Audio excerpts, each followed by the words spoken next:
కర్షక కదలి రావయ్యా, కన్నులు తెరచి కానవేమయ్యా. కోతకాలము గతించిపోయే, గ్రీష్మకాలము కూడా జరిగిపోయే. కోతకాలము గతించిపోయే, గ్రీష్మకాలము కూడా జరిగిపోయే. మనుష్య కుమారుడైన క్రీస్తు యేసు మంచి విత్తనములు విత్తేమును. మనుష్య కుమారుడైన క్రీస్తు యేసు మంచి విత్తనములు విత్తేమును. భూలోకం బనెడు పొలంబు నందున, భూలోకం బనెడు పొలంబు నందున, వాక్యం బనే విత్తనంబు విత్తెను. వాక్యం బనే విత్తనంబు విత్తెను. క్రైస్తవ కర్షక కదలి రావయ్యా, కన్నులు తెరచి కానవేమయ్యా.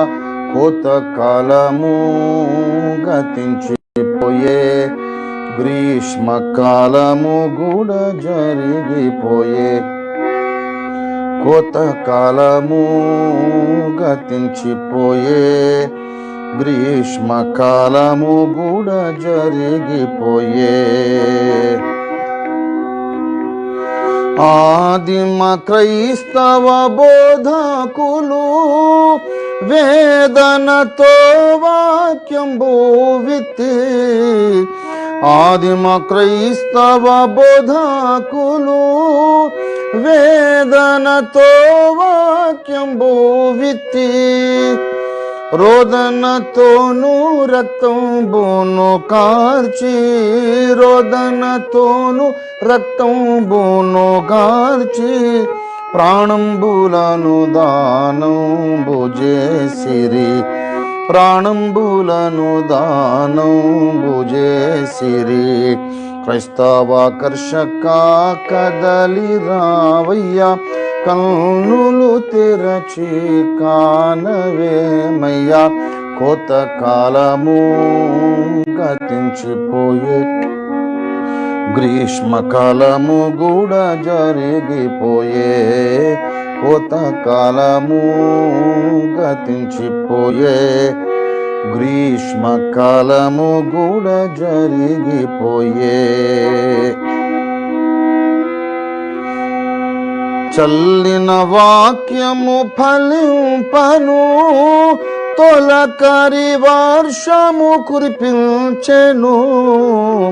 చల్లిన వాక్యము ఫలింపను, తొలకరి వర్షము కురిపించెను. విలువైన ఫలములు ఫలించు వరకు, విలువైన ఫలములు ఫలించు వరకు, కడవారి వర్షము కొరకు వేడుదం, కడవారి వర్షము కొరకు వేడుదం. క్రైస్తవ కర్షక కదలి రావయ్యా, కన్నులు తెరచి కానవేమయ్యా. కోతకాలము గ్రీష్మకాలము కూడా జరిగిపోయే. పొలములు తెల్లబారే తెరి చూడు, కాలము చాలా గతించిపోయే. పొలములు తెల్లబారే తెరి చూడు, కాలము చాలా గతించిపోయే. కోతయ జామానుడైన క్రీస్తుని, కోతయ జామానుడైన క్రీస్తుని, కోతవారిని బంప కోరి వేడుదం, కోతవారిని బంప కోరి వేడుదం. క్రైస్తవ కర్షక కదలి రావయ్యా, కన్నులు తెరచి కానవేమయ్యా, కోతకాలము గతించిపోయే, గ్రీష్మకాలము కూడా జరిగిపోయే, కోతకాలము గతించిపోయే, గ్రీష్మకాలము కూడా జరిగి, శత్రువగు సాతాను కూడా చెడ్డ విత్తనములు చల్లిపోయే, శత్రువగు సాతాను కూడా చెడ్డ విత్తనములు చల్లిపోయే, గోధుమల మధ్య గురుగులు కూడా, గోధుమల మధ్య గురుగులు కూడా ఘోరంబుగాను పెరుగుచుండెను, ఘోరంబుగాను పెరుగుచుండెను. క్రైస్తవ కర్షక కదలి రావయ్యా, కన్నులు తెరచి కానవేమయ్యా, కోతకాలము గతించిపోయే, గ్రీష్మకాలము కూడా జరిగిపోయే.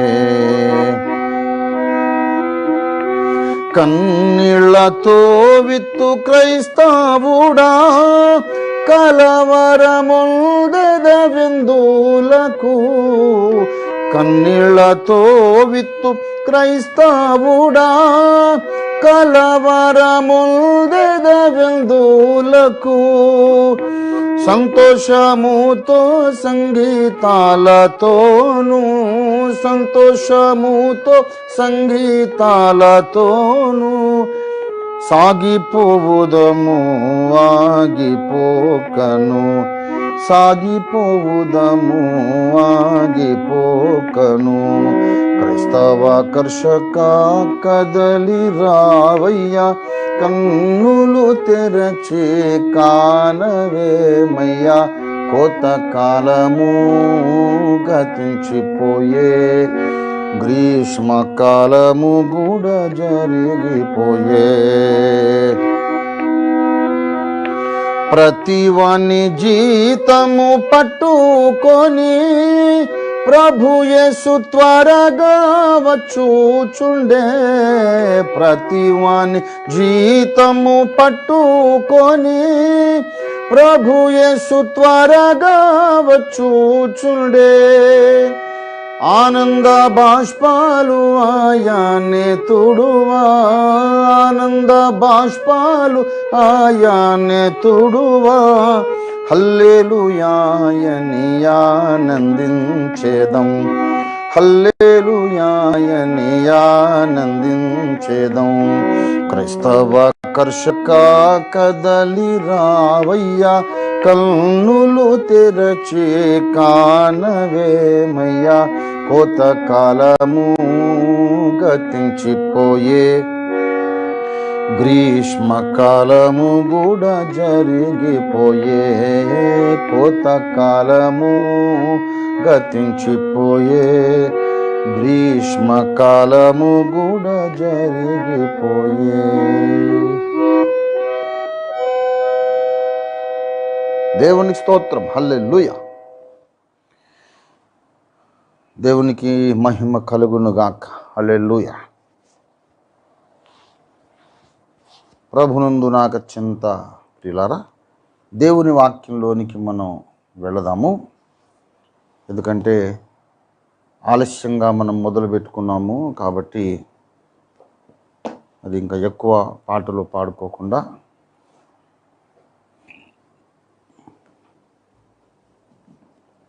దేవుని వాక్యం కొరకు ఎక్కువ సమయాన్ని మనం కేటాయిద్దాం.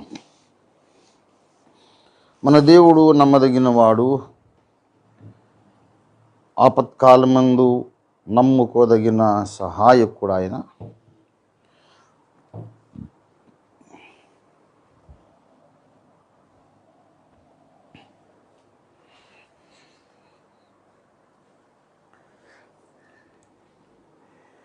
గనుక మనం ఆ ప్రభువును మనం ఆశ్రయించి ఆయన మీద మన సమస్త భారము వేసి సర్వకాల సర్వావస్థలలో ఆయనను మనము ఏకరీతిగా ప్రేమిస్తూ ఆయనకు విధేయులమై లోబడుతూ మన జీవిత యాత్ర, విశ్వాస యాత్ర, మన సేవా కార్యక్రమాలు మనం కొనసాగిద్దాం. దేవునికి స్తోత్రం కలుగునుగాక. హల్లెలూయా, హల్లెలూయా. ప్రభునందు నాకు అత్యంత ప్రియులారా, 46వ కీర్తనలోనికి మనం దృష్టి సారించి దేవుడు ఏ రీతిగా నడిపిస్తాడో,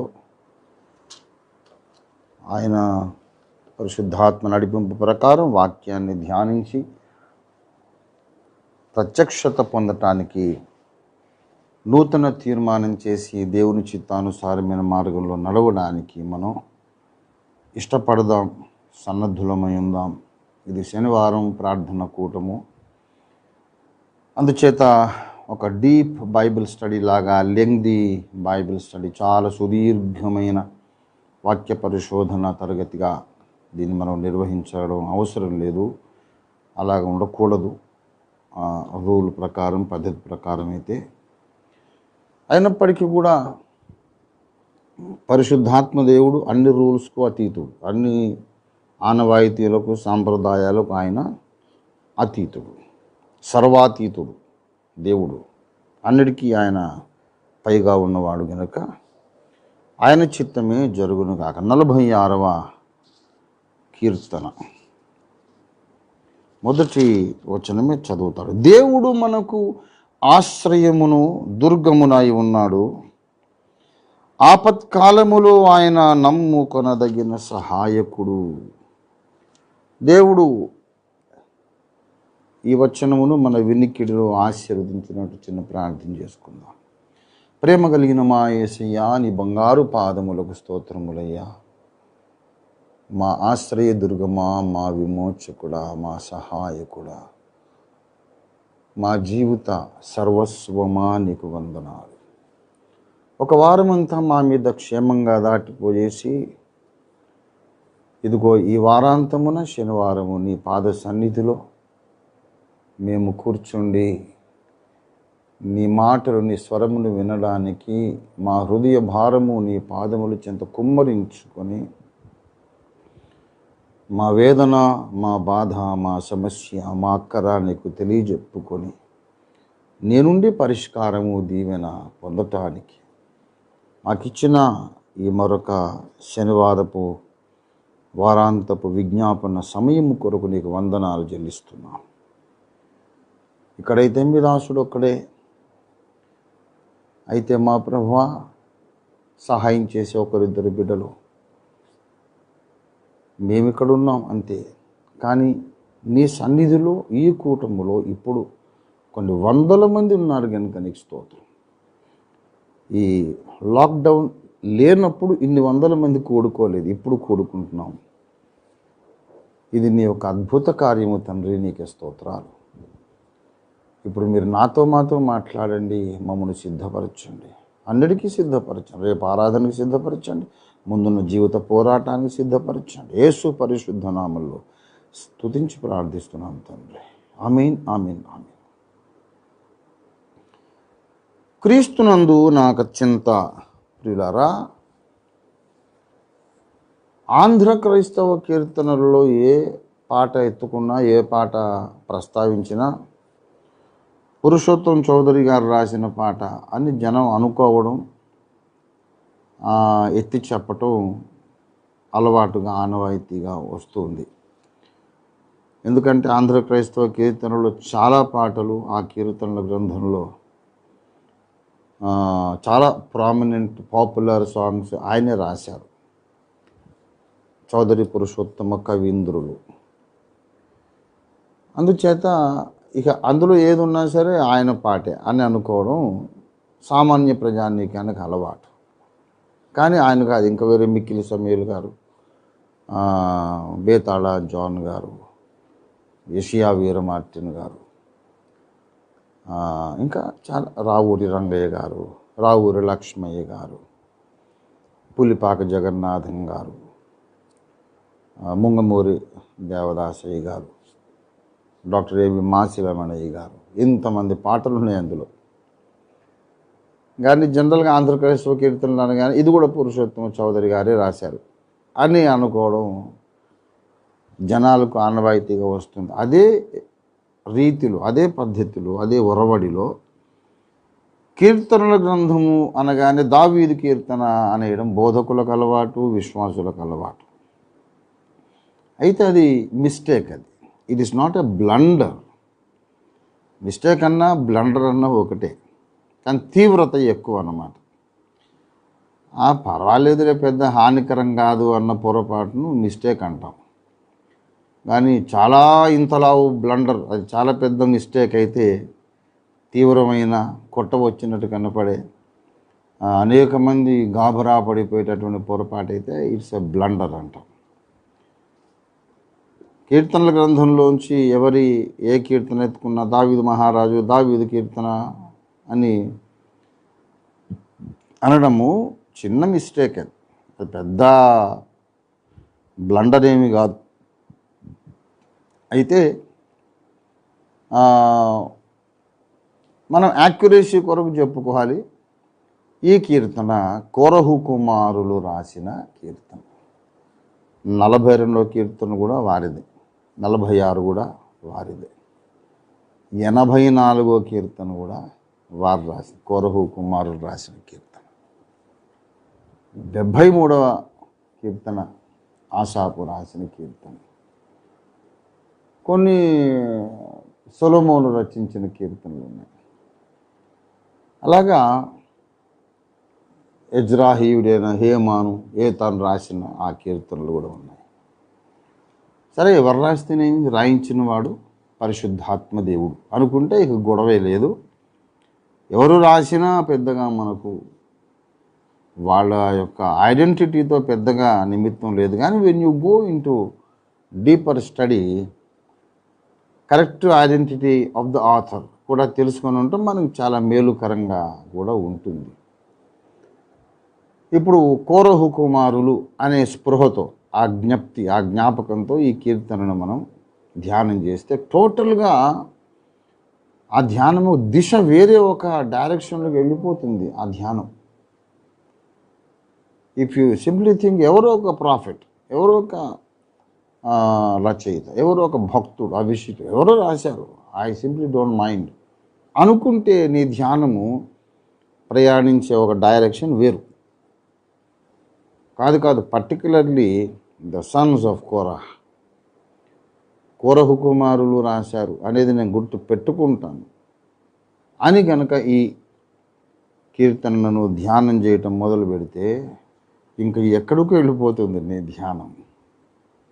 ఎందుకంటే అసలు కోరహు కుమారులు అనే పాత్ర ఈ భూమి మీద ఉండడమే ఒక మహా విడ్డూరము, విచిత్రము, ఆశ్చర్యము, ఒక అసంభవమైనటువంటి కార్యం. అది అసలు కోరహు కుమారులు అనే వాళ్ళు ఉండనే కూడదు ఈ భూమి మీద. వాళ్ళు కీర్తనలు రాయడం ఏంటి, దైవారాధన చేయడం ఏంటి, ప్రవక్తలు కావడం ఏంటి, దేవుని వాక్కు దేవోక్తులు ప్రవచించడం ఏంటి, అసలు వాడు ఉండడానికే వీలు లేదు భూమి మీద. ఆ శాల్తీ ఉండకూడదండి, ఉండకూడని శాల్తీ రాసిన కీర్తన అన్నమాట. ఎందుకంటే మనకు అందరికీ తెలుసు, లేవియా కాండం సంఖ్యాకాండం 16వ అధ్యాయం, సంఖ్యాకాండం 16వ అధ్యాయంలో ఈ కోరహు దాతాను అభిరాముల యొక్క తిరుగుబాటు ఎపిసోడ్ జరిగింది సంఖ్యాకాండం 16లో. ఆ తిరుగుబాటు అనే ఎపిసోడ్ జరిగిన తర్వాత, ఆ సంఘటన జరిగిన తర్వాత కోరహు సంబంధులందరినీ భూమి నెరవిడిచి, నోరు తెరిచి, భూమి నోరు తెరిచి, కోరహు దాతాను అభిరాము వారి సంబంధులందరినీ అని ప్రత్యేకంగా 16:32లో కోరహు సంబంధులందరినీ వారి సమస్త సంపాద్యమును మృంగివేసెను. వారును వారి సంబంధులందరూ ప్రాణముతో పాతాళములో కూలిరి. భూమి వారిని మృంగివేసెను. వారు సమాజంలో ఉండకుండా నశించిరి. వాళ్ళు పాతాళంలో పడిపోయారు ప్రాణాలతో. నేను చెప్తున్న తర్వాత కోరహు సంబంధులు అన్నాడు. అంటే వాళ్ళ మేనమామలు, బాబాయిలు, చుట్టాలు అని అర్థమా? ఒక మనిషికి సంబంధులు అంటే ఆ సంబంధులు అనే ఆ స్థానంలో అందరికంటే ముందు చెప్పుకోవాల్సింది కడుపున పుట్టిన వాళ్ళనే కదా. కోరహు యొక్క సంబంధులందరూ ప్రత్యేకంగా ఈ కోరహు కుటుంబాన్ని గురించి దేవుడు చెప్తాడు. అసలు వాళ్ళలో ఒక్కడు మిగలలేదు. ఒకడు మిగలకుండా మొత్తం అందరూ కూడా మరి సర్వనాశనం అయిపోయారు అని చెబుతూ దేవుని వాక్యం మనకు ఖండితమైనటువంటి సమాచారం ఇస్తూ ఉంది. కోరహు కుమారులందరూ, వారి యొక్క సంబంధులందరూ చచ్చిపోయారు. వారి సంబంధులందరూ కూడా ప్రాణములతోనే పాతాళంలో పడిపోయిన తర్వాత పాతాళంలో కూర్చొని కీర్తనలో రాసి ఇశ్రాయేలు జనాంగానికి పంపిస్తే పాతాళంలో కూర్చొని రాసి పంపిన కీర్తనలు వీళ్ళు పాడుకున్నారా సమాజ మందిరాల్లో అనే ఒక ప్రశ్న వస్తుంది. సంఖ్యాకాండం 26వ అధ్యాయంలో కూడా మీరు చూసినట్లయితే 26వ అధ్యాయము 9వ వచనం. కోరహు తన సమూహములో పేరు పడినవాడు. అతని సమాజము యెహోవాకు విరోధంగా వాదించినప్పుడు సమాజంలో మోషే అహరోనులకు విరోధంగా వాదించిన దాతాను అభిరాములు వీరు ఆ సమూహపు వారు మృతి పొందినప్పుడు అగ్ని 270 మందిని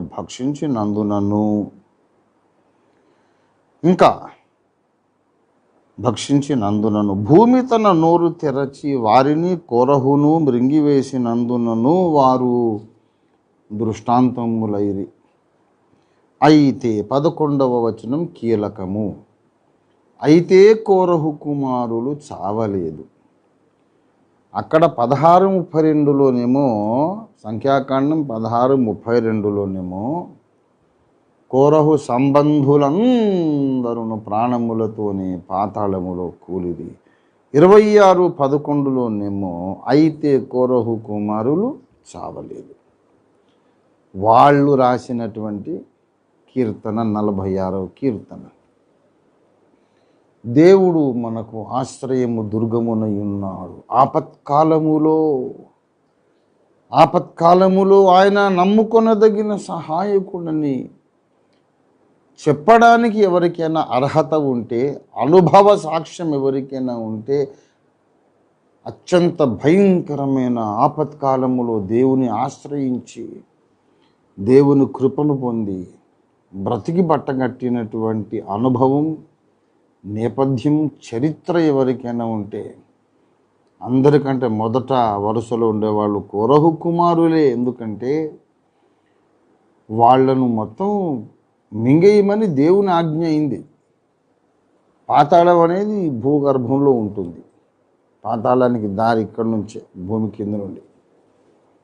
భూమి యొక్క కింది భాగములకు దిగను అని యేసు ప్రభు యొక్క ఆరోహణము కంటే ముందు ఆయన ఇంకా కిందికి అవరోహణం కావడం గురించి ఒక టెక్నికల్ పాయింట్ పౌలు భక్తుడు ఎఫెసీయుల 4వ అధ్యాయంలో మనకు చెబుతాడు. భూమి కింది భాగములు అనేది కూడా ఉంది. అక్కడ ఉంటుంది పాతాళం. దారి మాత్రం భూమి నోరు తెరవాలి. లోపల నుంచి ఎక్కడి నుంచో ఉంది బిలం, అగాధ కూపానికి దారి. అందులో పడిపోయారు కోరహు, దాతాను, అభిరాము, వాళ్ళ పిల్లలు, వాళ్ళ సంతాన సంబంధులు అందరూ కూడా. ఇది దేవుని ఆజ్ఞ. భూమి నోరు తెరిచింది. ఇక ఇంతకన్నా విపత్తి ఏముంది? ఎక్కడికి పారిపోతారు చెప్పండి? పారిపోయి భయపడి చెట్టు మీదకి ఎక్కుతారా? ఆ చెట్టు కూడా భూమి మింగేస్తుంది. కొండ మీదకి ఎక్కుతారా? కొండను కూడా మింగేస్తుంది. ఏదైనా భూమి మీద ఉండేదే కదా. బిల్డింగ్ మీదకి ఎక్కుతారా? అక్కడ బిల్డింగులు లేవు, అడవి అనుకోండి, మాట వరుస కన్నా.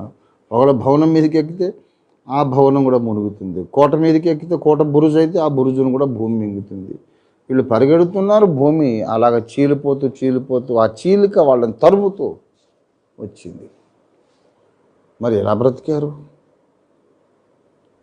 సంఖ్యాకాండం 16:32కు 26:11కు ఇంత వైరుధ్యం ఉన్నదేంటి? అందరూ చచ్చారంటాడు అక్కడ, అయితే ఆయన కొడుకులు మాత్రం చావలేదంటాడు ఇక్కడ. కొడుకులు చావకుండా మరి అతని సంతాన సంబంధులు, కోరహు సంబంధులు అందరూ అనే మాట ఎలాగా సమర్థనీయం? వాళ్ళ సంబంధుల్లో కొందరు చచ్చిరని అక్కడే ఎందుకు చెప్పలేదు?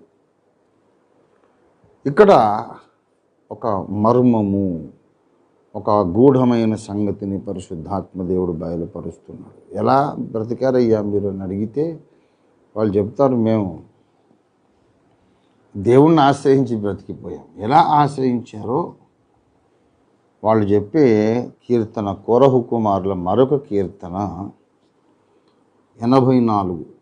మీకందరికీ తెలుసు ఆ కీర్తన. సైన్యములకు అధిపతియగు యెహోవా, నీ నివాసములు ఎంత రమ్యములు అని అక్కడ శ్లాఘిస్తూ ప్రశంసిస్తూ దేవుణ్ణి స్తుతిస్తూ ఉన్నారు. వీళ్ళే ఈ 46వ కీర్తన రాసినటువంటి ఈ భక్తులే 84 కూడా రాశారు. చూడండి, ప్రధాన గాయకునికి 84 ప్రారంభం, ఇంట్రొడక్టరీ వర్డ్స్. ప్రధాన గాయకునికి గిత్తీత్ అను రాగము మీద పాడదగినది కోరహు కుమారుల కీర్తన. దావీదు రాస్తేనేమో యెషయా కుమారుని కీర్తన అని అన్నాడు. దావీదు కీర్తన అంటాడు. యెషయా కుమారుని ప్రార్థనలు ముగిసినని కూడా ఒకసారి అన్నాడు, ఒక్కసారి. కానీ ప్రతిసారి మాత్రం సొలొమోను రాస్తే సొలొమోనుది అంటాడు, ఏతాను రాస్తే ఏతానుది అంటాడు, ఆసాపు రాస్తే ఆసాపుది అంటాడు. వాళ్ళ తండ్రి పేరు చెప్పడం. ఇక్కడేమో వీళ్ళకేమో పేర్లు, సొంత పేర్లు పాపం లేనట్టు వీళ్ళెవరు రాశారంటే కోరహు కొడుకులు రాశారట. ఇప్పుడు ప్రసంగం ఎవరు చేస్తున్నారంటే రంజిత్ తోఫీర్ గారు అంటారా, స్వామిదాస్ గారు అబ్బాయి అంటారా మీరు? నేను స్వామిదాస్ గారు అబ్బాయిని, అబ్రహాం గారు మనవడిని, కరెక్టే. కానీ అది కాదు నా ఐడెంటిటీ, నా పేరు చెప్పాలా. రంజిత్ తోఫీర్ గారు ఈ బుక్ రాశారు, రంజిత్ తోఫీర్ గారు ఈ పాట రాశారు, ఈ పాట పాడారు, ఈ పరిచయం చేస్తున్నాడు అంటారు. కానీ అద్దంకి స్వామిదాస్ గారు కొడుకండి అని అన్నాడు. అసలు ఆ పేరు ఎప్పుడో నేను సాక్ష్యం వరకు ప్రస్తావిస్తాను తప్ప ప్రతిసారి నన్ను మెన్షన్ చేయాల్సి వచ్చినప్పుడల్లా మా నాన్నగారి పేరు చెప్పడం. కానీ వీళ్ళకేం అసలు ఏం పేర్లో వాళ్ళకి తెలియదు. కానీ వాళ్ళ పేర్లన్నీ అసలు పక్కన పెట్టేసి వాళ్ళ నాన్న పేరే చెప్తున్నారు. ఎందుకంటే it is important to recognise them, to think of them only as the sons of a cursed man. ఒక శాపగ్రస్తుని కొడుకులు, దేవుని కోపానికి గురైన వాని కొడుకులు, చావవలసిన వాని కొడుకులు, దేవుని శాపము కోపము తన మీదికి తెచ్చుకున్న ఒక దౌర్భాగ్యుని కొడుకులు. తన హృదయ గర్వము చేత దేవుని మీద, దేవుని దాసుని మీద తిరుగుబాటు చేసి అవమానకరంగా మాట్లాడి, మళ్ళీ మేమే భక్తులం, మేమే పరిశుద్ధులం అన్నట్టు మాట్లాడి మోషేను తృణీకరించి, మోషే అహరోనుల మీద తిరుగుబాటు బావుట ఎగరవేసి కొంతమందిని, ఒక సమాజాన్ని తయారు చేసుకున్నారు, ఒక తిరుగుబాటు సమాజాన్ని. దేవుడు శిక్షించాడు, నువ్వు బ్రతకడానికి వీలు లేదు, నువ్వు మరణించాలి, గొప్ప వింత సంభవించి మరణించాలి. మామూలుగానైతే మనుషులు చచ్చిపోతారు, మట్టికి మన్నైపోతారు, సమాధి ఖననము చేయబడతారు. ఆ ఇశ్రాయేల్ జనాంగ సాంప్రదాయం ప్రకారం దహనం లేదు, వాళ్ళకు ఖననమే, పాతిపెట్టడమే. మామూలుగానైతే చచ్చిపోవాలి, మట్టికి మన్నైపోవాలి. కానీ అలా చావర్రా మీరు, స్పెషల్గా చేస్తారు. యెహోవా గొప్ప వింత పుట్టించటం వలన మీరు చచ్చిపోతారు అన్నాడు. మోషే ఆ మాటలు చెప్తుండగానే భూమి నోరు తెరిచేసింది.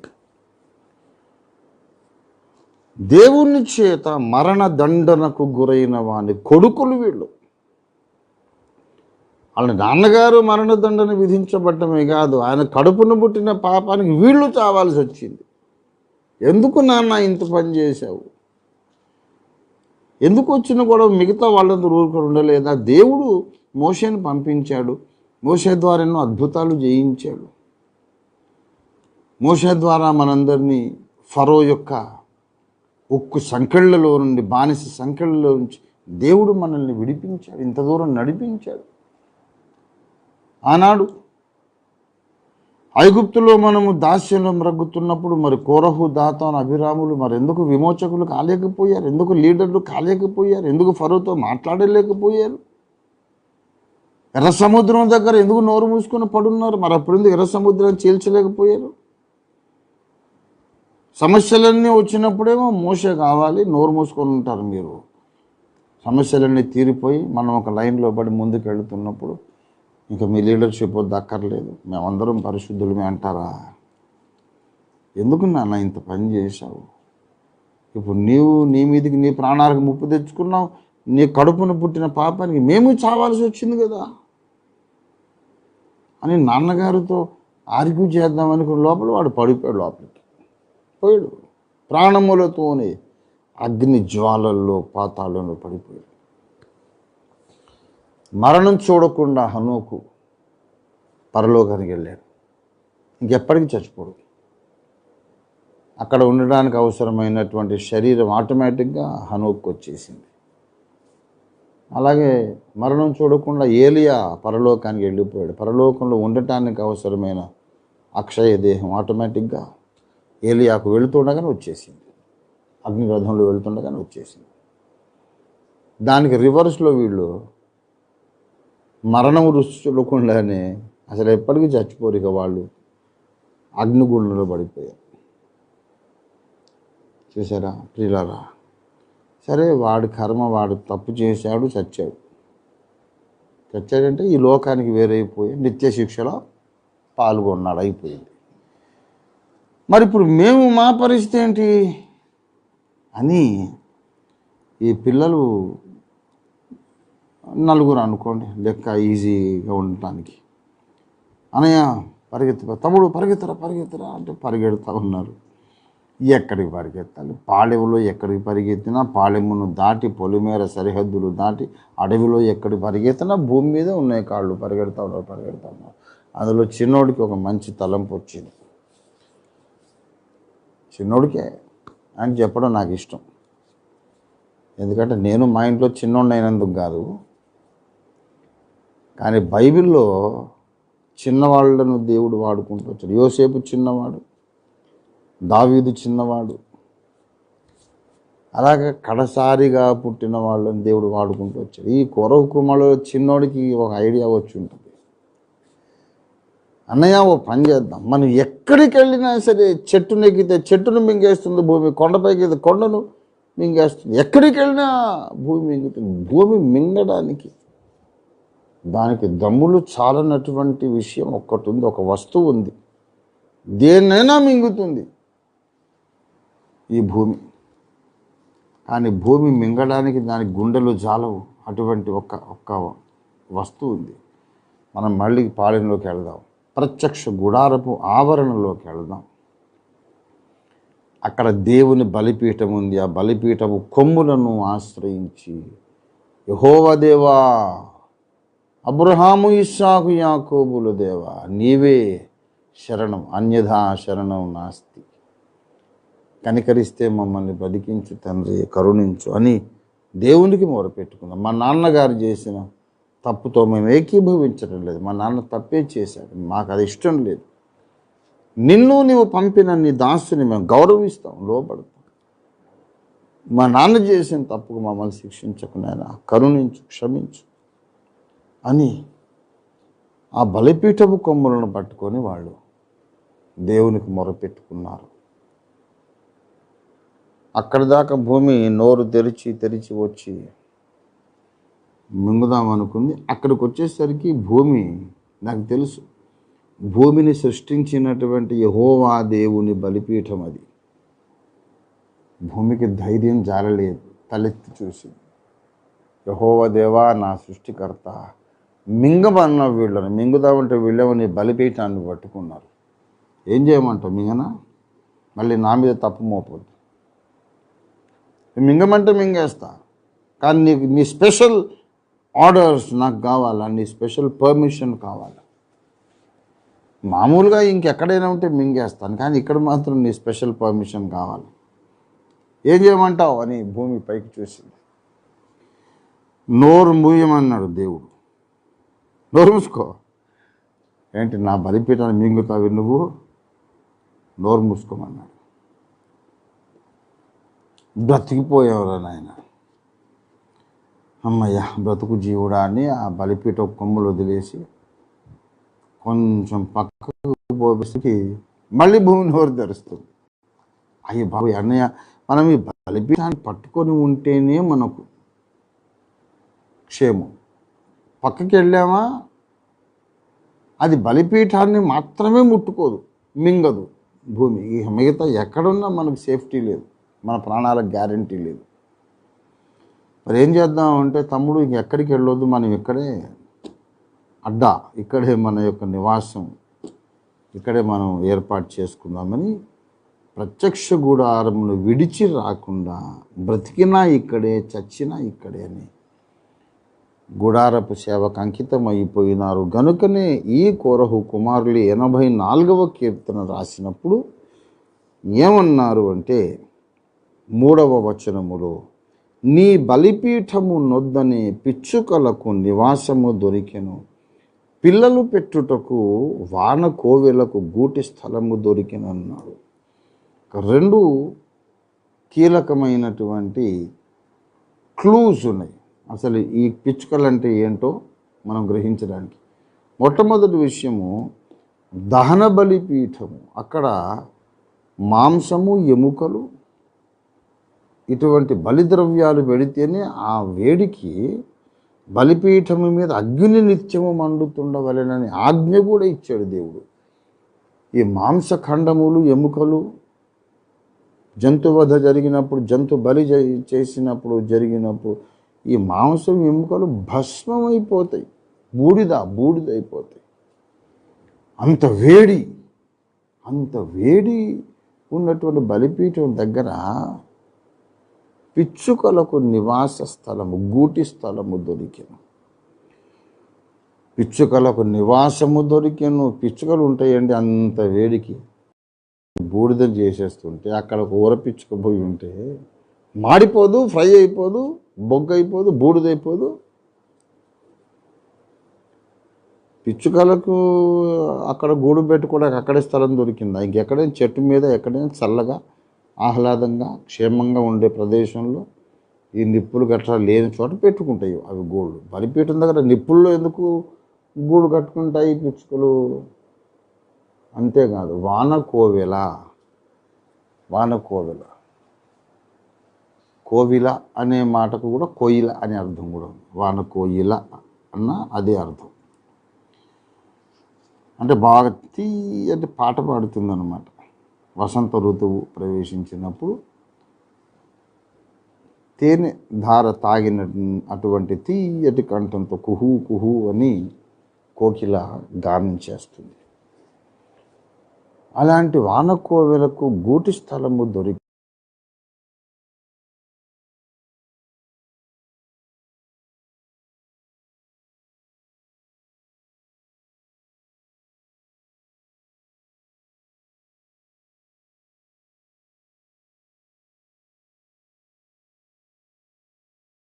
ఇక్కడ ఒక పక్షి కనపడుతుంది. పిల్లలను ఈనే పక్షి అంటే అది పక్షి కాదు, పక్షితో పోల్చబడిన ఒక మానవుడు అని అర్థం.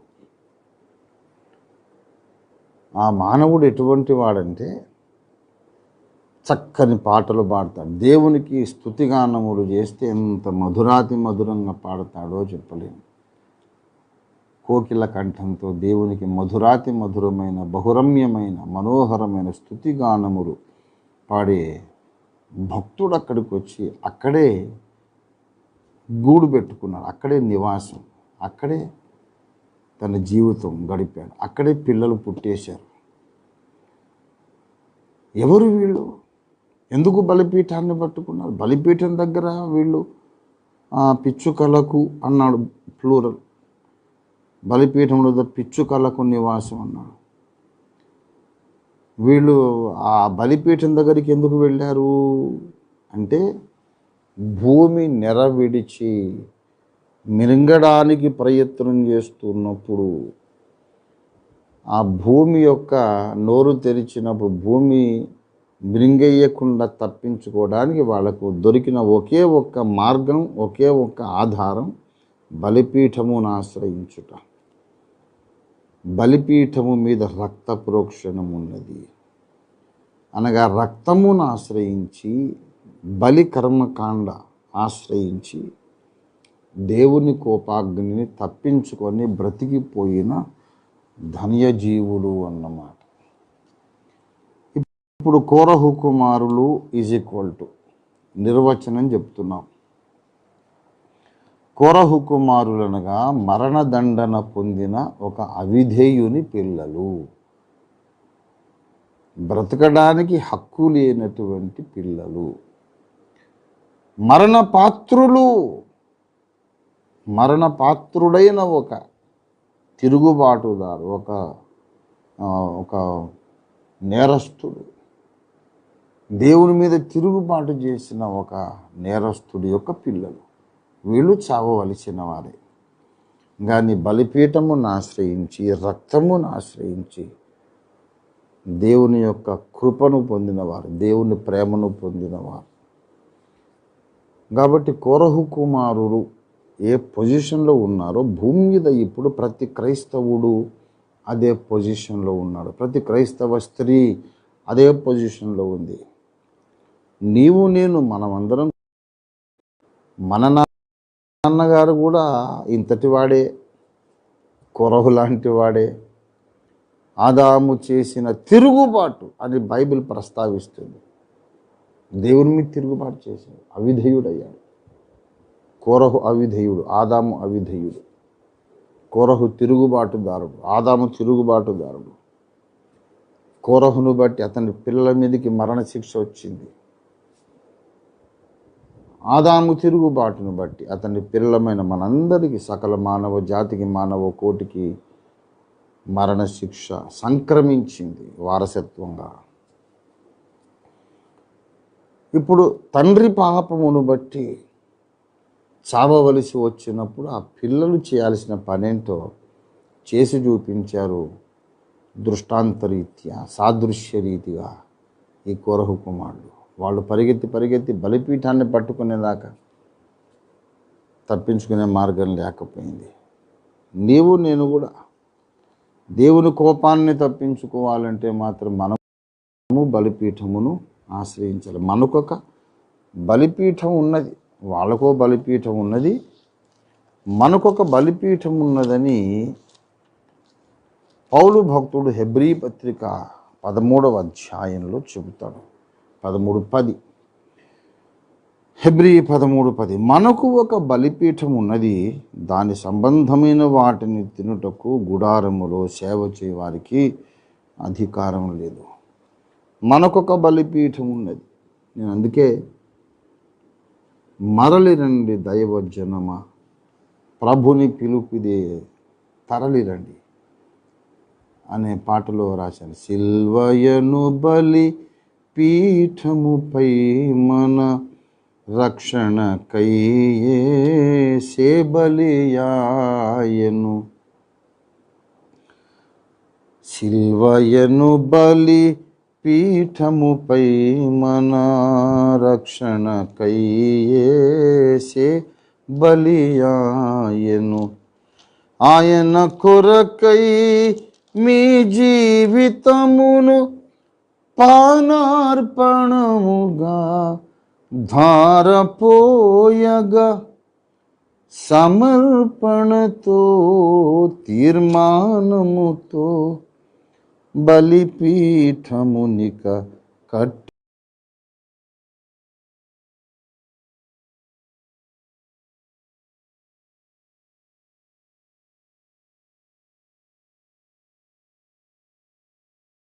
కట్టగరండి కట్టగరండి మరలి రండి దైవ జనమా, ప్రభుని పిలుపిదే తరలి రండి. సిల్వయను బలిపీఠము, అక్కడ మన కొరకు యేసుక్రీస్తు బలి అయినాడు. 1 కొరింథీ పత్రిక 5వ అధ్యాయము 7వ వచనంలో, ఇంతే కాక క్రీస్తు అను మన పస్కా పశువు వధింపబడెను.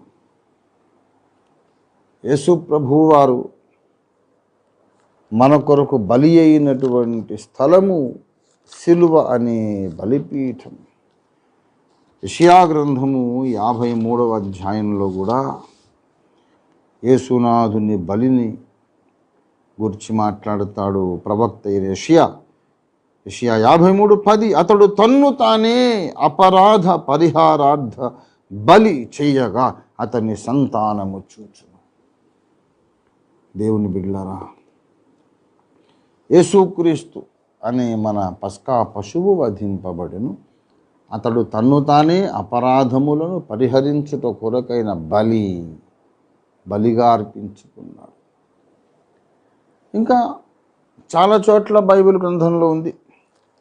మరి యేసు ప్రభు వారి యొక్క శరీరము బలిగా అర్పించబడి, దయచేసి హెబ్రీ పత్రిక 10వ అధ్యాయము 13వ వచనం, ఈయన అయితే యేసుక్రీస్తు అయితే పాపముల నిమిత్తమై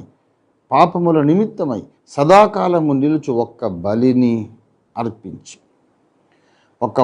అర్పించి తన సొంత శరీరాన్ని బలిగా అర్పించేశారు. గనుక కోరహు, దాతాను, అబీరాములు వాళ్ళు నాశనం అయిపోయారు. కానీ కోరహు కుమారులు ఒక తెలివైన పని చేశారు. మనం మాత్రం మరణానికి పాత్రులమే. దేవుని కృప కావాలి.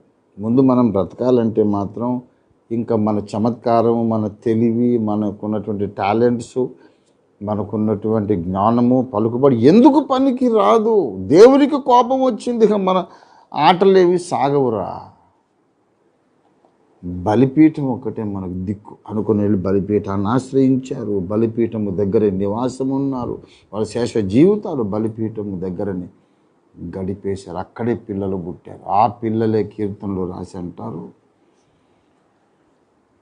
దేవుని నివాసం ఎంతో రమ్యమైనది, ఎందుకంటే అక్కడ బలిపీఠం ఉంది. బలిపీఠం దగ్గర పాపులకు ఆశ్రయం దొరికింది, మరణ పాత్రులకు జీవము దొరికింది, చావక తప్పదు అన్నటువంటి భయంకర నేరస్తులకు బ్రతికే అవకాశం దొరికింది. The beauty of the cross, the worth and value and the power of the cross. The cross can give you new life exactly at the juncture where you must die and go into eternal doom. నిత్య నాశనానికి నువ్వు వెళ్ళాల్సిన అదే చౌరస్తా మీద సిలువ వచ్చి నీకు నిత్య జీవాన్ని ఇచ్చేస్తుంది. What a wonderful power and grace displayed on the cross. ఎంత గొప్ప కృప, ఎంత గొప్ప శక్తిని దేవుడు డిస్ప్లే చేశాడు సిలువ మీద. గనుక ప్రియులారా, అంత గొప్ప ఉపద్రవాన్ని తప్పించుకొని కోరహు కుమారులు అంటున్నారు, ఆపత్కాలమున ఆయన నమ్ముకోదగిన సహాయకుడు. మేము బలిపీఠాన్ని ఆశ్రయించామండి. దేవుడు మా యొక్క నమ్మకాన్ని దేవుడు వమ్ము చేయలేదు. God did not disappoint us. ఏడిశారు, ఏంట్రా బోడి తెలివి మీరును, మింగేవే భూమి మింగేయి వాళ్ళని, ఆ దౌర్భాగ్యులు బ్రతకడానికి తగరు. ఏంటి ఎక్కువ వేషాలు వేస్తున్నారు, అతి తెలివి ప్రదర్శిస్తున్నారు, మింగి పారేసే వాళ్ళని ఇంకో బలిపీఠం కట్టుకుంటాను అనలేదు ఆయన. అనలేదు. అనగలిగేవాడే. దేవుడు ముక్కోపి అయితే, దయలేని వాడైతే ఆ మాట అనేవాడే. మనలో చాలామంది అలాగే అనేవాళ్ళు ఉన్నారు. నేను శాసించాను చావాలని, అంతే, నా మాటకు తిరుగులేదు. వాడు బలిపీఠం పట్టుకొని ఏమైనా పట్టుకొని చావాల్సిందే అనేవాళ్ళమేనేమో మనం. దేవుడు అన్నాడు, రే బ్రతకడానికి ఎంత తాపత్రయపడుతున్నారు, వాళ్ళకి నా రక్తం మీద ఎంత నమ్మకం, నా ధర్మశాస్త్రం మీద ఎంత నమ్మకం, రక్త ప్రోక్షణము చేత పాప పరిహారం జరుగుతుందనే సూత్రము మీద, సిద్ధాంతం మీద ఎంత నమ్మకం వాళ్ళకి. అసలు నాకు నచ్చారు మీరు. పోన్లే వదిలే. ఆశ్రయము దుర్గం. అంత ఘోర ప్రమాదము నుండి తప్పించగలిగిన శరణాగత వత్సలుడు, ఆశ్రిత పక్షపాతి, భక్తజన పక్షపాతి యేసయ్య. ఆయన ఆశ్రయించిన వాళ్లకు వేరే లెక్కలు ఉంటాయి, దేవుని కృప పొందిన వాళ్ళకు వేరే లెక్కలు ఉంటాయి. నన్ను ఆశ్రయించారు కదా వచ్చేసేంట్రా, మీ లెక్కలు వేరేలే, మీకు వేరే లెక్కల్లో మీకు నేను తీర్పు తీరుస్తా, వచ్చేసేయండి అంటాడు. దేవుడు మనకు ఆశ్రయము దుర్గమునై ఉన్నాడు. ప్రియులారా, ఇప్పుడు మనల్ని గొప్ప ప్రమాదం ఆవరించింది. చాలా విడ్డూరం, చాలా విచిత్రం. ఒక ఊరికి రాలేదు ప్రమాదం, ఒక దేశానికి కాదు, ఒక జాతికి కాదు, మొత్తం భూగోళమంతటికి ఘోర ప్రమాదం, పెను ప్రమాదం వచ్చేసింది. ఎంత విచిత్రంగా ఉంది పరిస్థితి అంటే, అనుకోకుండా, అమాయకంగా, తమకే తెలియకుండా ఒకడెళ్ళి 1000 మందికి అంటించేస్తున్నాడు. భయపడాలని కాదు నేను చెప్పేది, ఈ ఘోరమైనటువంటి ఈ వైరస్ యొక్క దాడిని తప్పించుకోవడానికి కూడా మనకు ఒకటే దారి ఉంది. సిలువను ఆశ్రయించాలి. సిలువలో మరణించి లేచిన యేసు పాదములను ఆశ్రయించాలి. యేసు కార్చిన పరిశుద్ధ దైవ రక్తమును ఆశ్రయించాలి. నీవే శరణం యేసయ్యా, అన్యథా శరణం నాస్తి.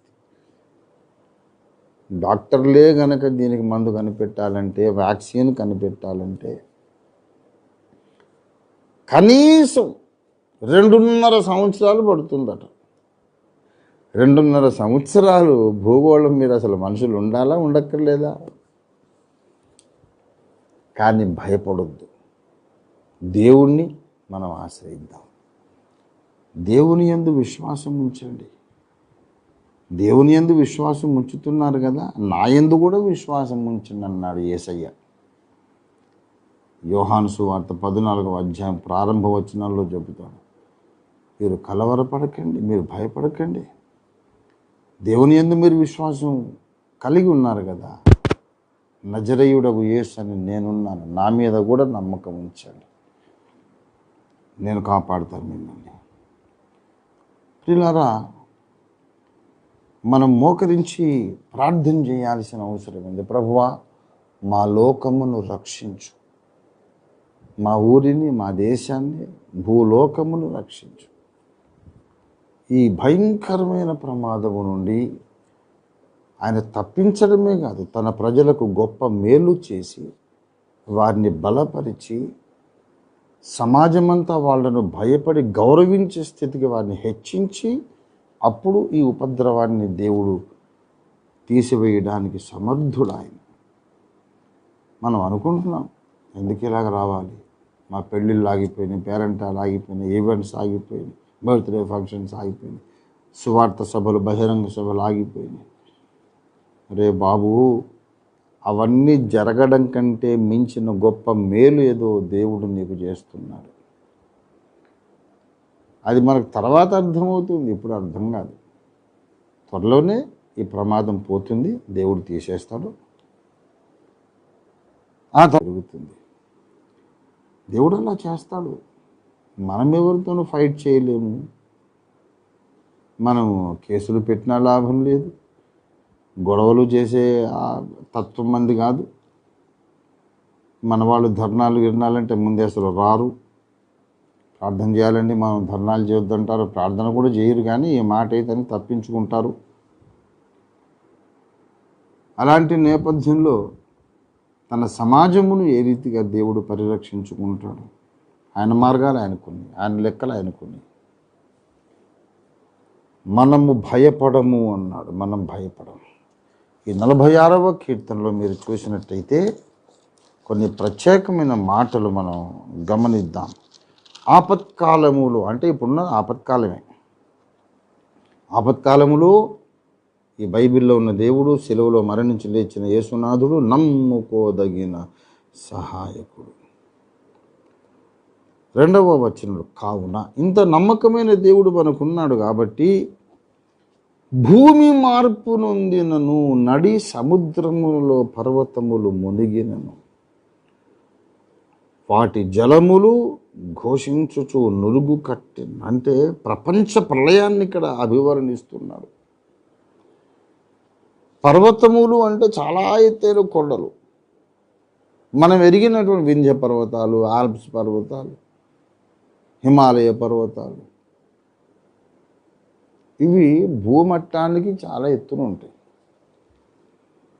నడి సముద్రములో ఈ హిమాలయాలు వెళ్ళి ఎలా మునుగుతాయండి? సముద్రం ఇక్కడ దాకా పొంగి రావాలి. సముద్రం ఒక కొండ మునిగేటంత ఎత్తైన ఉప్పెనగా వచ్చి ముంచేస్తే జనాలు, ఇతర జీవరాశులు ఉంటాయా?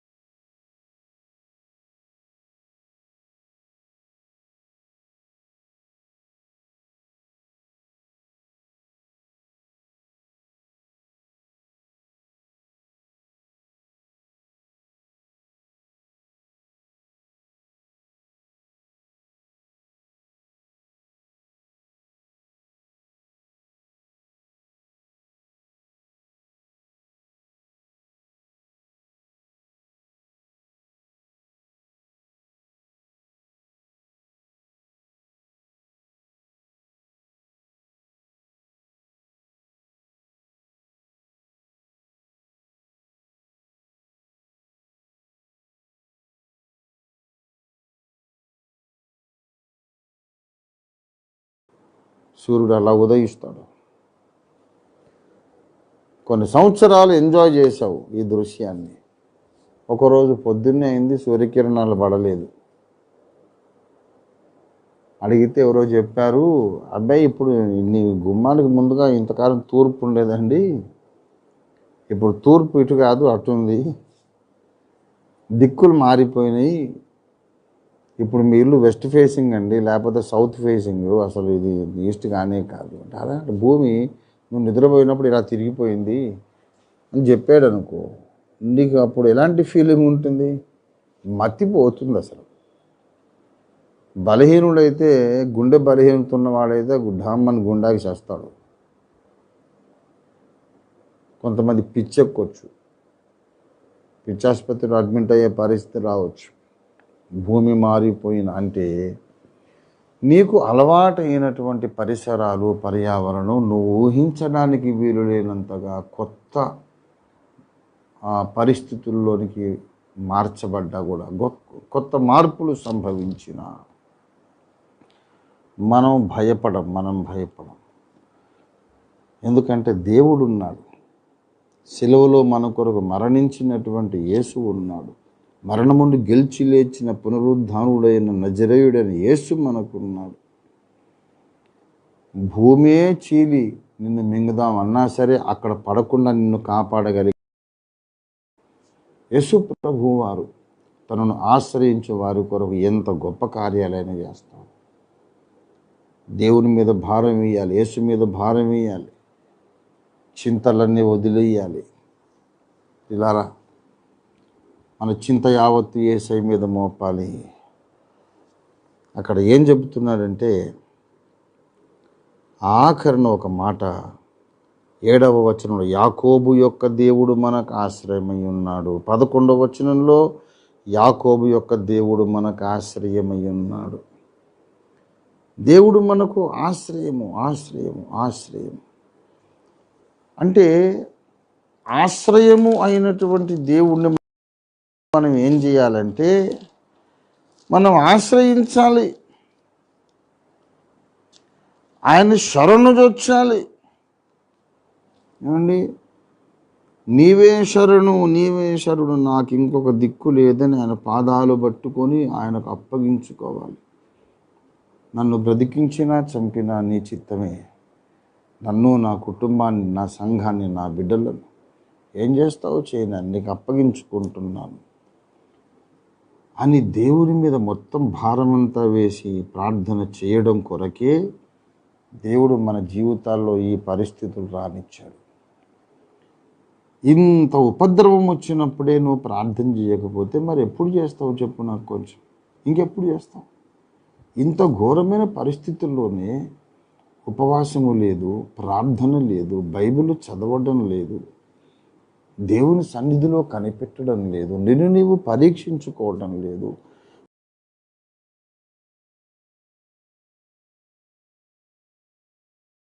ఇంత ఘోరమైన పరిస్థితుల్లోనే నువ్వు మారు మనస్సు పొందటం లేదు.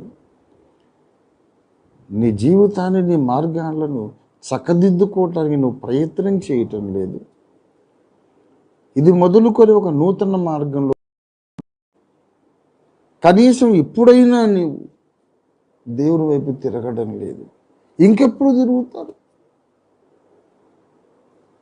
ఇప్పుడైనాను మీరు దుఃఖించుచు మనస్ఫూర్తిగా దేవుని సన్నిధిలో ఉపవాసము ప్రతిష్ఠించుకొని ఇప్పుడైనా రండి అని యోవేలు ప్రవక్త ద్వారా పరిశుద్ధాత్మ దేవుడు పిలుపునిస్తున్నాడు. చూడండి, యోవేలు ప్రవచన గ్రంథం 2:12, 2వ అధ్యాయము 12వ వచనం. ఇప్పుడైనను మీరు ఉపవాసముండి. అంటే చాలా కాలం దేవుడు కనిపెట్టాడు, వీళ్ళు ఇకనైనా వస్తారేమో, ఇకనైనా ప్రార్థన దినం ప్రతిష్ఠించుకుంటారేమో, ఇకనైనా నా సన్నిధిలో కన్నీళ్లు కారుస్తారేమో. ఎన్ని కష్టాలు పెట్టాడు, నీకు కుటుంబ సమస్యలు వచ్చినాయి, ఆర్థిక బాధలు వచ్చినాయి, భార్యాభర్తల గొడవలు వచ్చినాయి. దేవుడు కనిపెడుతున్నాడు, ఇతడు వస్తాడేమో, ఈమె వస్తుందేమో, మోకరించి ఏడుస్తారేమో అని. రాలేదు. ఇప్పుడు మొత్తం గ్లోబల్ కెలామిటీ, ఉపద్రవం అనేది వచ్చింది. ప్రపంచవ్యాప్తమైన ఇంత గొప్ప ఉపద్రవము వచ్చినప్పుడు దేవుడు అంటాడు, ఇప్పుడైనను కనీసం ఇప్పుడైనా మీరు వచ్చి దుఃఖించుచు కన్నీళ్లు విడుచుచు మనఃపూర్వకముగా తిరిగి నా యుద్ధకు రండి. 13వ వచనంలో ఒక మాట అంటాడు, యెహోవా తాను ఉద్దేశించిన కీడును చేయక, అయ్యో ఇంత ఏడుస్తున్నారు నా పిల్లలని, వీళ్ళకి ఇంత కీడు చేద్దాం అనుకున్నాను నేనని దేవుడే బాధపడతాడట. ఆయన పశ్చాత్తాపడి ఆయన మళ్ళీ మీకు ఆశీర్వాదాలు అనుగ్రహిస్తాడు. అనుగ్రహింపడని ఎవడు చెప్పగలడు అంటాడు. మన మీదకి 14వ వచనం చివరి భాగంలో. గనక మనమందరం ఒక తీర్మానం చేద్దాం, నేను ఇప్పుడైనాను నన్ను నేను పరీక్షించుకుంటాను. ఈ విషమ ఘడియలు, ఈ విషమ పరిస్థితులలో మానవ జాతే తుడిచిపెట్టుకుపోయేటంత ఘోర ప్రమాదపు టంచుల్లోకి సర్వ ప్రపంచం వచ్చేసినటువంటి ఇంత విషమ ఘడియలో అలాగేమి ఇప్పుడు తుడిచిపెట్టుకుపోదు మానవ జాతి. ఉంటుంది.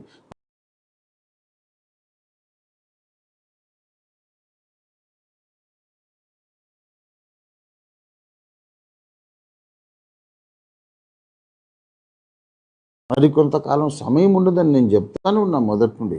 ఇప్పుడు give you an introduction, give you just a foretaste of what you are going to suffer in the great tribulation. ముందుగా కొంచెం రుచి చూపించే ఎలా ఉంటుంది. అంతేగాని ఈ కరోనాతోనే మనం నాశనం అయ్యేది ఏమి ఉండదు. కానీ ఒకవేళ దేవుడు కనికరించి దిగి వచ్చి దీనిని కంట్రోల్ చేయకపోతే డాక్టర్ల లెక్కలు, సైంటిస్టుల లెక్కలు, WHO వారి లెక్కలు చాలా ఘోరంగా ఉన్నాయి. కానీ దేవుడు అలాగా జరగనివ్వడు. మరికొంతకాలం మనకి ఇస్తాడు ఆయన. మనం నిజంగా కన్నీళ్లు విడిచి దేవుని ప్రజలందరూ కూడా, క్రైస్తవుడు అన్నవాడు, క్రైస్తవ స్త్రీ, ప్రతి క్రైస్తవ పురుషుడు ఎక్కడ ఉన్నారో అక్కడే కన్నీళ్లు విడుచుచు దుఃఖించుచు పూర్వకముగా హృదయపూర్వకముగా దేవుని పాదాలు పట్టుకుని ఆయన దగ్గరికి వస్తే తప్పకుండా ఆయన మళ్ళీ మన తట్టు తిరిగి ఆశీర్వదిస్తాడు. దేవుని రాజ్య సువార్త భూమి మీద ఉన్న సకల జనములకు ప్రకటించడానికి మనకు మళ్ళీ అవకాశం దొరుకుతుంది, తప్పక దొరుకుతుంది. కానీ ఇప్పుడు సర్వ ప్రపంచానికి అవసరమైనది క్రైస్తవుడి మారు మనస్సు. The world needs this repentant condition and prayerful attitude within the Christian congregation and community and Christian families and churches. లోకానికి ఇది అవసరం, మనకు అవసరం. మనం పశ్చాత్తాపడితే చాలు, దేవుడు మొత్తం లోకాన్ని స్వస్థపరుస్తాడు, మొత్తం లోకానికి మేలు చేస్తాడు. కనుక ఆశ్రయము దుర్గమైనటువంటి యేసునాథుని మనం ఇవాళ శరణు వేడుకున్నాం. 34వ కీర్తన, ఇది దావీదు కీర్తన, 34వ కీర్తన లాస్ట్ వర్స్, ఆఖరి చరణం 22వ వచనంలో ఇలాగంటాడు, ఆయన శరణు జొచ్చిన వారిలో ఎవ్వరును అపరాధులుగా ఎంచబడరు. దేవుని శరణు జొచ్చుట, దేవునికి చెప్పాలట, నోరు తెరిచి చెప్పాలి. 91వ కీర్తనలో కూడా శరణు జొచ్చడం అంటే ఏంటో చెబుతారు. 91వ కీర్తన 9వ వచనం, యెహోవా నీవే నాకు ఆశ్రయము అని నీవు మహోన్నతుడైన దేవుని నీకు నివాస స్థలముగా చేసుకొని ఉన్నావు గనుక ఏ అపాయము నీ దగ్గరికి రాదు. దేవునికి స్తోత్రం కలుగును గాక. ముందు అలాగా ఆ పొజిషన్ నువ్వు తీసుకోవాలి. యేసయ్యా నీ రెక్కల చాటున నాకు ఆశ్రయం ఇవ్వు, నీ రెక్కల చాటున ఉంటానయ్యా, నీకు నన్ను ఎవరు కాపాడలేరు, నా కుటుంబాన్ని ఎవరు కాపాడలేరు, మా సంఘాన్ని ఎవరు కాపాడలేరు. యేసయ్య నీవు తప్ప మా భూలోకాన్ని ఎవరు స్వస్థపరచలేరు, మనుషుల మనోనేత్రాలను ఎవరు తెరవలేరు. సత్యము గ్రహించినట్లు, వాస్తవాలు గ్రహించినట్లు మనుషులందరి మనోనేత్రాలను ఎవరు కూడా తెరవలేరు. నీవే మా లోకమును భూలోకమును దీవించగలవు అని మనం మన పెదవులతో, మన నాలుకతో, మన నోరు తెరిచి దేవునితో ఒక ప్రార్థన చేసి నిబంధన చేసుకుందాం. తప్పక దేవుడు ఈ భూలోకమును దర్శించడానికి దిగి వస్తాడు. మన దేవుడు భూలోకమంతటి మీద ప్రభావము చూపగలిగిన దేవుడు. ఒక హిందూ దేశం, India, America, Germany, European countries అలాగా కాదు. యేసయ్య, యేసుక్రీస్తునాథుడు మొత్తం గ్లోబల్ అథారిటీ అండ్ ఇన్ఫ్లుయెన్స్ కలిగిన దేవుడు. ప్రతి దేశంలో ఉన్న ప్రతి చిన్న సూక్ష్మ క్రిమి మొదలుకొని ఆయా దేశాల నిలయ రాజాధి రాజుల వరకు, అధినేతలు, ప్రభుత్వ అధినేతల వరకు అందరూ ఆయన చేతిలో ఉన్న కనుక ఆయనకు అధికారం ఉంది. మనం ఇది నమ్మాల, నమ్మడమే కాదు, నోరు తెరిచి చెప్పాలి, ఆయన్ని పిలవాలి. ప్రభువా నీవు దిగిరా నాయనా, చాలు, జరిగింది చాలు, జరిగిన నష్టం చాలు, మళ్ళీ ఒక్కసారి మేము కోలుకోవటానికి మాకు మేలు చేయి. యేసే రక్షకుడు, మరొక దారి లేదని లోకమంతట చాటించడానికి మాకు సహాయం దయచేయమని అందరము ప్రార్థన చేద్దాం. రండి. కోరహు కుమారులు బలిపీఠమును ఆశ్రయించారు, బలిపీఠం మీద ఉన్న రక్త ప్రోక్షణమును ఆశ్రయించారు, పరిశుద్ధాత్మ అగ్నిని ఆశ్రయించారు. అలాగే మనం కూడా ఆశ్రయిద్దాం. ఇవాళ సిలువ అనే బలిపీఠమును ఆశ్రయించి ఆ సిలువ మీద కార్చబడ్డ దేవుని రక్తాన్ని, విరాట్ పురుషుని రక్తాన్ని, ఆది సంభూతుని రక్తాన్ని, ఆది ఎందుండిన శబ్ద బ్రహ్మము యొక్క రక్తాన్ని మనం ఆశ్రయించి ఆ శబ్ద బ్రహ్మము నరావతారం ఎత్తి కార్చిన ఆ పవిత్ర రక్తమును భూమండలం అంతటి మీదకి మనం తీసుకొద్దాం. నేనైతే పిలుస్తున్నాను నా ఏకాంత ప్రార్థనలో, దేవా సిలువలో నీవు కార్చిన ఆ రక్తమును నా దేశం అంతటి మీద ప్రోక్షించుకుంటున్నాను, 200 దేశాల మీద ప్రోక్షించుకుంటున్నాను, భూగోళం ఇస్తున్నాను. మాకు విడుదల కావాలి, మాకు స్వస్థత కావాలి, మాకు నార్మల్ లివింగ్ కండిషన్స్ కావాలి. This is only possible with your almighty blood, O Lord. రక్తంలోనే అనంత శక్తికి ఇది సాధ్యము. Please do something about it, O Lord. రండి మనం ప్రార్థన చేస్తాం. అందరు కళ్ళు మూసుకోండి. మీరు ఎక్కడున్నారో కళ్ళు మూసుకోండి.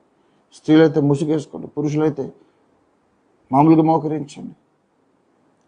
ప్రార్థన చేయగలిగేటటువంటి వయసు వచ్చినటువంటి age of accountability, age having capability to believe, trust in the Lord Jesus. All the adolescents, even children with mature mind, everyone, I want you to pray right now, and I am going to pray with you. I want you to pray with me. Please pray with me. అందరం కళ్ళు మూసుకొని ప్రార్థించండి. ప్రేమ కలిగిన మా తండ్రి, మమ్మల్ని దర్శించు నాయన. కొరహు కుమారులను ఎంత ఘోర ప్రమాదము నుండి విడిపించి పాటలు పాడే వాన కోవెలుగా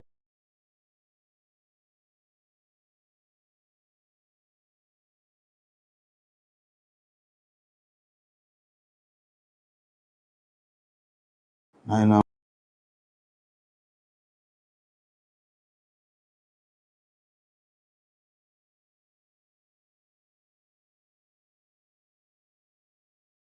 పరచండి. మా దేశమే కాదు నాయన, మనిషి అన్న ప్రతి ఒక్కడికి వచ్చింది ఈ నీకన్నీ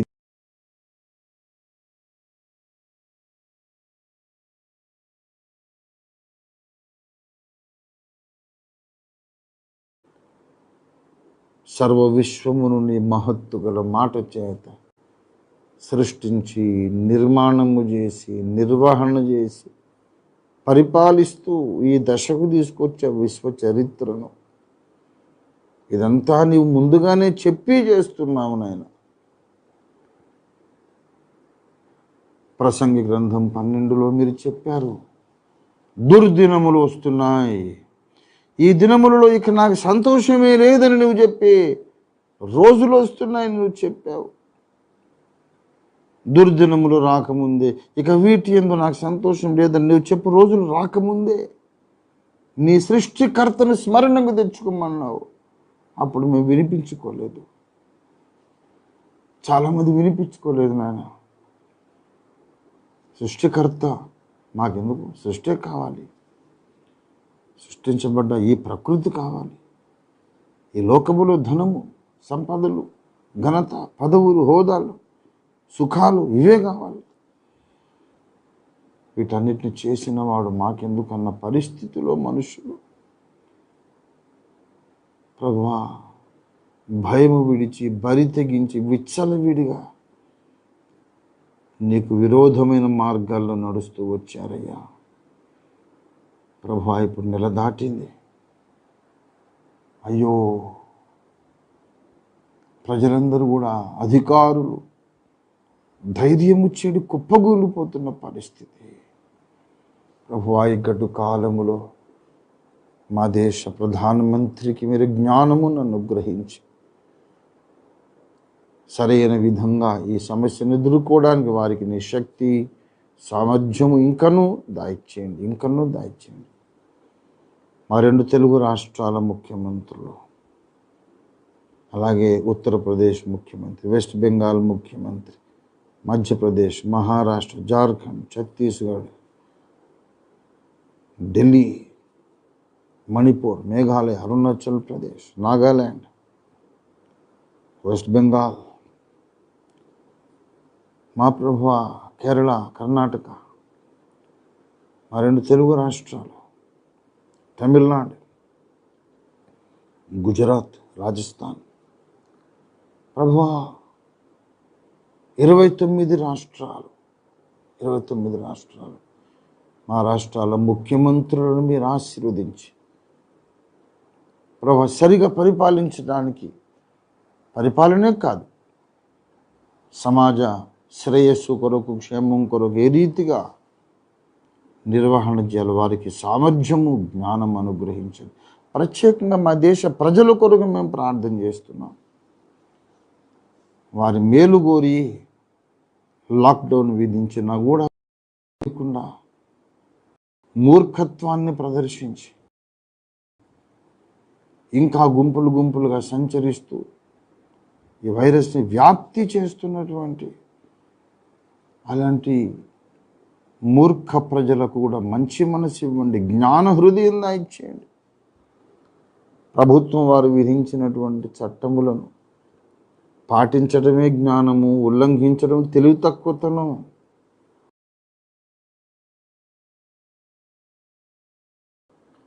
అని అందరికి అర్థమగునట్లు సహాయం చేయండి. ప్రభుత్వాలు చేయి దాటిపోయిన పరిస్థితి, డాక్టర్లు, సైంటిస్టులు చేయి దాటిపోయిన పరిస్థితి, ఎవరేం చేయలేని పరిస్థితి. ఎంత షట్డౌన్, లాక్డౌన్ చేసినా ఇంకా కొత్త కేసులు వస్తున్నాయి. ఎవరెవరు ఎక్కడెక్కడ ఎవరెవరితో సహవాసము, స్నేహము, సాంగత్యం చేశారో తెలియదు. ప్రభువా, మేము ప్రార్థన చేస్తున్నాం. కరోనా ఇన్ఫెక్టెడ్ అయిన ప్రతి ఒక్కరిని ప్రభుత్వము గుర్తించగలిగినట్లు సహాయం చేయండి. Do something about it lord. All of a sudden ఎంతమంది అయితే ఉన్నారో అంతమంది ఎక్స్పోజ్ కావాలి. ఆ తర్వాత ఇంకా మళ్ళీ ఒక్క కొత్త కేసు రాకుండా సహాయం చేయండి. Not even a single new case should be reported O Lord. ఇక్కడ ఆల్రెడీ ఇన్ఫెక్టెడ్ పీపుల్ అందరినీ రికగ్నైజ్ చేసిన తర్వాత వారిని క్వారంటైన్లో పెట్టిన ఆయన ట్రీట్మెంట్ ఇచ్చినప్పుడు ఆ మందులలో నీ రక్తపు ప్రభావము ప్రోక్షించు. ప్రతి ఒక్క పేషెంట్ కోలుకొనుటకు సహాయం చేయండి. కరోనా నుంచి స్వస్థత పొంది బయటికి రావడమే కాదు, మనోనేత్రాలు వెలిగించబడి బయటకు వచ్చినట్లు సత్యాన్ని వెదికే సజ్జనులుగా బయటకు వచ్చేటకు సహాయం చేయండి. సత్యమును అంగీకరించే సహృదయులుగా బయటకు వచ్చేటకు సహాయం చేయండి. మా ప్రభువా, రేపటి దినమందు మేము ఆరాధనని ఆత్మతో సత్యముతో ఆరాధన చేయడానికి సహాయం చేయండి. కరుణగల మా తండ్రి, ఒక కాలం వచ్చుచున్నది, ఈ పర్వతం మీద కానీ యెరూషలేములో కానీ మీరు తండ్రిని ఆరాధిస్తారు. ఎక్కడిద్దరు ముగ్గురు నా నామమును కూడుకుంటే అక్కడే నేనున్నానని చెప్పిన గొప్ప తండ్రి, ఆ రోజులు ఇప్పుడు మా కళ్ళ ముందే తీసుకొచ్చారు. నీకు వందనాలు. మా బ్రతుకులోని ఆ రోజులు మేము అనుభవించిన కృపనిచ్చారు. మీ స్తోత్రం. రేపు ప్రభుత్వ ఉత్తర్వులు ఉల్లంఘించకుండా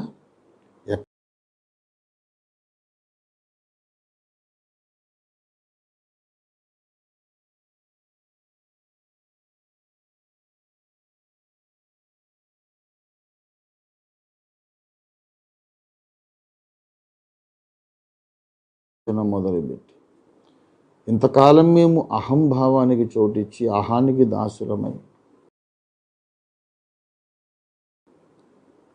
కళ్ళు మూసుకొని సత్యానికి చెవివ్వక, చెవులు మూసుకొని సత్యాన్ని చూడకుండా కళ్ళు మూసుకొని మా బోధే కరెక్ట్ అని మేము విర్రవీగినాము. ఇదిగో ఈ కరోనా దెబ్బ వలన సత్యమేదో మేము వెతకాలనుకుంటున్నాము. మేము ఇంతవరకు నమ్మింది ఎక్కడో మేము తప్పు చేశాం, తప్పటడుగు వేశామని యథార్థమైన హృదయంతో స్వపరీక్ష చేసుకుంటూ, సత్య పరిశోధన చేస్తూ, సత్య అన్వేషణ చేస్తూ ప్రపంచ క్రైస్తవ సమాజమే నూతనపరచబడి ఈ ప్రమాదం నుండి బయటకు వచ్చేందుకు సహాయం చేయండి. ఈ ప్రమాదం తొలగిపోయేసరికి క్రైస్తవులందరూ సత్యబోధలోకి రావటానికి, ఇంకా రక్షణ పొందనటువంటి లోక ప్రజలందరూ రక్షణ పొందటానికి తమ మనసు ఆయతపరుచుకొని ఈ ప్రమాదం నుంచి బయటకు వచ్చేందుకు సహాయం చేయండి. ఆరాధి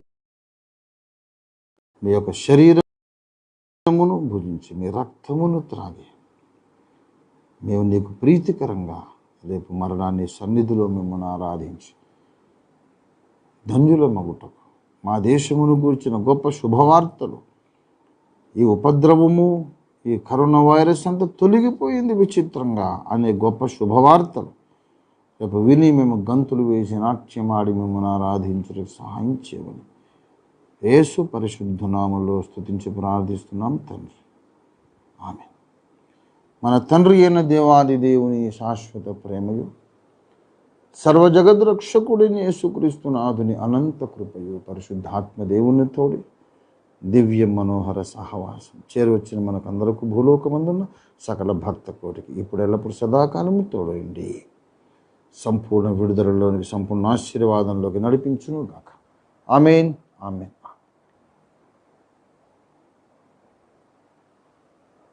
థ్యాంక్ యూ లార్డ్ జీసస్.